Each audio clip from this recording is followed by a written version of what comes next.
palagi may sigurong daramdaman birds itang popular verse John 3:16. Ako, anyang high school ko, anyang Kuya Ngerning, senior ni kay kaming gospel, yung Maya Pabalita. Itang life verse ko, itang kanakong verse may call ko attention, itang nagsabi ng Kuya Ngerning nung bisa kang emate. Sabi ko, ba, masanting ito, o ba't makanano kong gawan ito? Muli na sabyan, mate ka king physical katawan na ini, dapat itang biyalang hangga manan ni, putang tanggapan ni Kristo bilang ginumuot sariling tagapagligtas. Sorry to sound preachy, kasi I find this very important kaya giyata mo kaya nga tungay ti putang agawa mo na ito,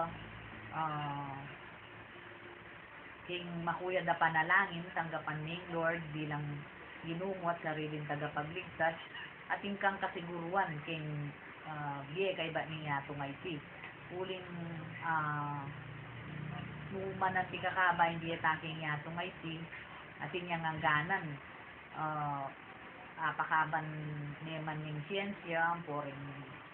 dalubasan doktor at inyaring angganan hindi ataking niya tungay ti sana king kapamilatanan ng saop na ning Lord agawa mo rin isitan tanggapan ni king paniwalan ni na iko liligtas na ko at tinubos na ka king bayad ng kasalanan magyari kang tabi langgangga kapag may latanan ng pamananggap mo kaya bilang ginumot sa sariling tagapagligtas. Ikaw mo yung gawan mo ng